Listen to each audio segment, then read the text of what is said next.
नमस्कार दोस्तों, आपका स्वागत है दराना न्यूज चैनल पर, जहां हम आपको लेकर चलते हैं देश दुनिया की सबसे बड़ी और ताजा खबरें। दिल्ली का एक घर जहां 144 दिन तक बापू ने देश को दिशा दी, उसी घर में चली गोलियां 30 जनवरी 1948 ने भारत की आत्मा को झकझोर दिया। आखिर क्या है बिरला हाउस की पूरी कहानी, आइए जानते हैं। नमस्कार दोस्तों, आज हम आपको भारत के इतिहास की उस जगह पर लेकर चलेंगे जहां मौन भी बोलता है। 30 जनवरी एक ऐसी तारीख जो सिर्फ शोक नहीं बल्कि आत्ममंथन की मांग करती है। इसी दिन नई दिल्ली के बिरला हाउस में महात्मा गांधी की हत्या कर दी गई थी। वहीं बिरला हाउस जो आज गांधी स्मृति कहलाता है, यह सिर्फ एक इमारत नहीं बल्कि आजादी के बाद भारत की सबसे बड़ी नैतिक परीक्षा का साक्षी है।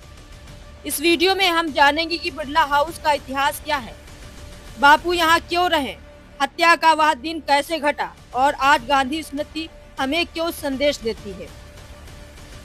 बिरला हाउस का निर्माण साल 1928 में उद्योगपति घनश्याम दास बिरला ने करवाया था।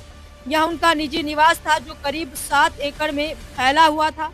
उस दौर में यह घर सिर्फ एक अमीर उद्योगपति का बंगला नहीं बल्कि राष्ट्रीय आंदोलन के नेताओं का मिलन स्थल बन चुका था। महात्मा गांधी का यहाँ आना जाना लगा रहता था। आजादी के बाद जब देश विभाजन के घाव झेल रहा था, तब यही घर राष्ट्रपिता का अंतिम ठिकाना बना। साल 1971 में भारत सरकार ने इसे बिरला परिवार से खरीदा और 15 अगस्त 1973 को इसे गांधी स्मृति के रूप में देश को समर्पित किया गया। महात्मा गांधी ने अपने जीवन के अंतिम 144 दिन इसी बिरला हाउस में बिताए। यह समय भारत के लिए सबसे अशांत दौर था। बदले की भावना, अफवाहें, डर। महात्मा गांधी बार बार कहते थे कि अल्पसंख्यकों की सुरक्षा भारत की आत्मा की परीक्षा है। उन्होंने साफ कहा कि अगर भारत नैतिक मूल्यों से हट गया तो आजादी खोखली रह जाएगी। यही बातें कुछ लोगों को देश विरोधी लगने लगी। बापू के खिलाफ नफरत फैलने लगी, उन्हें पक्षपाती कहा गया। इसी नफरत ने धीरे धीरे हिंसा का रूप लिया और फिर आया 30 जनवरी 1948।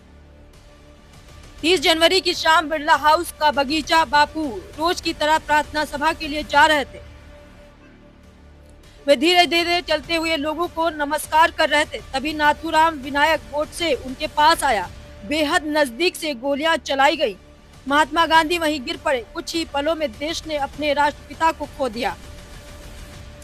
यह सिर्फ एक व्यक्ति की हत्या नहीं थी, यह सत्य और अहिंसा के विचार पर हमला था। दोस्तों, 30 जनवरी सिर्फ श्रद्धांजलि का दिन नहीं है, यह आत्म परीक्षण का दिन है। क्या हम आज असहमति को सुन पाते हैं? क्या हम भाषा में संयम रखते हैं?